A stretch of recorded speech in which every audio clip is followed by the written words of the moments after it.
മരണക്കിടക്കയിലായ ഗുരുവിനെ കാണാൻ ശിഷ്യരെത്തി. അവർ ചോദിച്ചു, ഞങ്ങൾക്കുള്ള അങ്ങയുടെ അവസാനത്തെ ഉപദേശമെന്താണ്?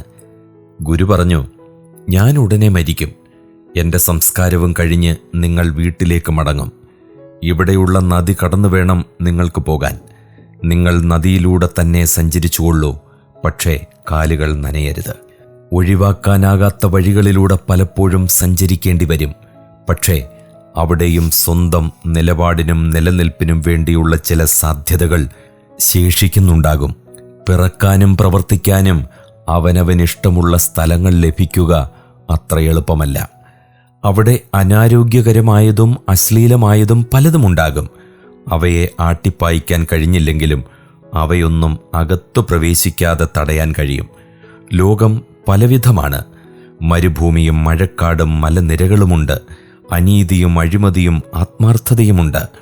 കരുണയുള്ളവരും കപടനാട്യക്കാരും കൊള്ളക്കാരുമുണ്ട്. എന്തിനെ സ്വീകരിക്കണം, എന്ത് ഒഴിവാക്കണമെന്നത് ഓരോ വ്യക്തിയുടെയും തീരുമാനമാണ്.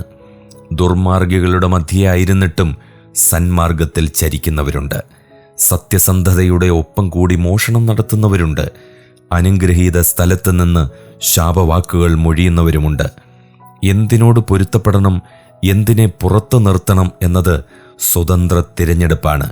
സാഹചര്യങ്ങളല്ല, അവയോടുള്ള പ്രതികരണമാണ് ഒരാളെ നല്ലതും ചീത്തയുമാക്കുന്നത്. മറികടക്കേണ്ടവയെ ഒഴിവാക്കുന്നത് ഭീരുത്വമാണ്.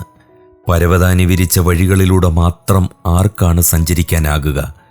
അന്തരീക്ഷത്തിൽ പൊടിപടലമുണ്ടാകും, മണ്ണിൽ അഴുക്കുണ്ടാകും. അനിഷ്ടകരമായതിനെയും അശുഭകരമായതിനെയും ഒഴിവാക്കാനിരുന്നാൽ, സഞ്ചരിക്കാതിരുന്നാൽ രണ്ട് പ്രശ്നങ്ങളുണ്ട്. ഒന്ന്, ഒരിടത്തും എത്തിച്ചേരില്ല. രണ്ട്, പ്രതിരോധശേഷി ഉണ്ടാകില്ല. നദിയിലിറങ്ങിയാൽ നനവുണ്ടാകും, അത് ഉണങ്ങണം.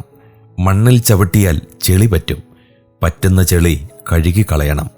നിലനിൽക്കുന്ന അവസ്ഥയുടെ ഭാഗമാകാനും അതിൻ്റെ ഭവിഷ്യത്തുകൾ സ്വാംശീകരിക്കാതിരിക്കാനും ശേഷിയുള്ളവരാണ് ലോകം കണ്ട് വളരുന്നത്.